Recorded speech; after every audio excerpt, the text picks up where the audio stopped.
It's the 24th of January, commonly known in Western society as Zippity-Doodah Day. As of now, I just decided. Georgetown.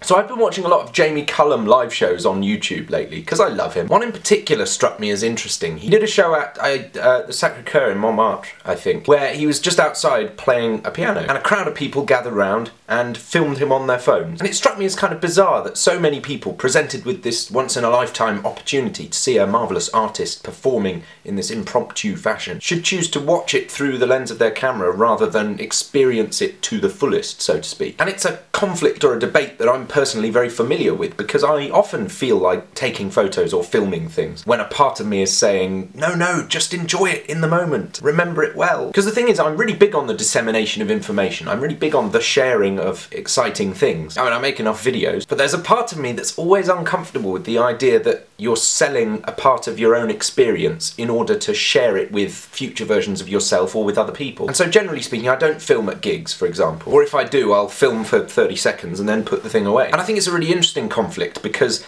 obviously a part of you wants something to be preserved forever. But on the other hand, there are the twin virtues of, one, preserving something as special in its one-offness by not recording it for the ages, and two, in experiencing the thing in the moment to the fullest for yourself. I read some research recently, and I'll link it in the description if I can find it again, which provided some evidence that people remember things less well if they are invited to document those things. So some people were asked to view objects, and half of them were asked to take photographs of the things and the other half weren't. And the people who took photographs, broadly speaking, were less able to remember the details of the objects that they had viewed, because they'd shut that box off in their brain on the basis that they were going to be able to see the thing again later. They didn't need to remember it. And that's interesting to me. I don't know about you guys, but it's interesting to me. I wonder if we miss out on a lot of things by thinking, let's preserve this for later. I wonder if we sully our experiences by hoping to draw them out forever and ever. I'm sure there's a happy compromise with all these things. You don't wolf down a good meal, but equally you don't eat it so slowly that it gets cold. I wrote a song a little while ago which I promised I would never ever record, and I still haven't. Equally, I haven't ever played it, because no one knows that it exists. It's called The Secret Song. You can hear it sometime if you promise never to record it. It's as much as anything a social experiment for me, because I want to know if people can cope with the idea of not being able to preserve something cast in stone like that. Whether it's possible to enjoy something that transient. I think surely it must be, but we like to hoard and we like to collect and we like to look back on things, so I understand it. It's a little debate.